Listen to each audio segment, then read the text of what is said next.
मालदीव को भारत की ज़रूरत है। अर्थव्यवस्था और ट्रेड का भी जिक्र कर लेते हैं तो दोनों देशों के बीच व्यापार करीबन, अगर हम 2014 से 2023 तक का आंकड़ा ले तो 4 गुना बढ़ा है।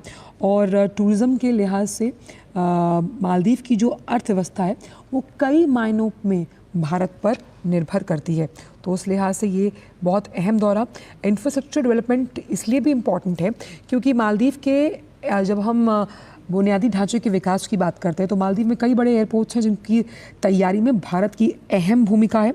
और ग्रेटर माले कनेक्टिविटी प्रोजेक्ट इसका सबसे बड़ा उदाहरण है क्योंकि राजधानी माले को वो उसके जो तमाम द्वीप हैं, क्योंकि द्वीपों को कनेक्टिविटी के साथ जोड़ना एक चुनौती है जिसमें भारत मालदीव की मदद कर रहा है। तो राजधानी माले के जो तमाम इम्पॉर्टेंट द्वीप हैं जो पर्यटन के लिहाज से बहुत इम्पॉर्टेंट हैं और इस प्रोजेक्ट के लिए $50 करोड़ की राशि भी दी जा चुकी है।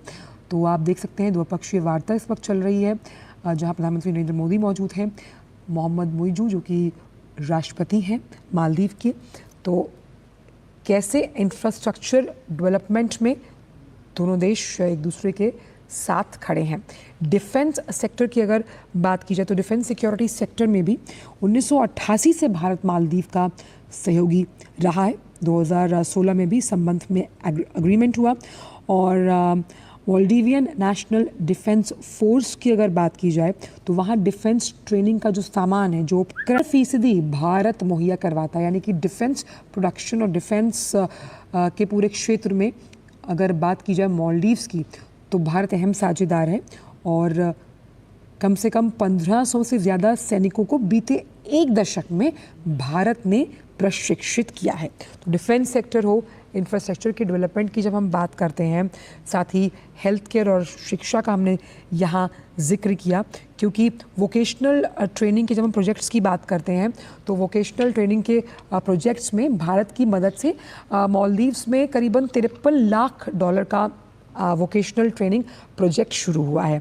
तो वहाँ जो वोकेशनल ट्रेनिंग है उसको कैसे गति मिलेगी, इस लिहाज से आप देख रहे हैं कि लगातार संबंधों में ऊष्मता आती हुई।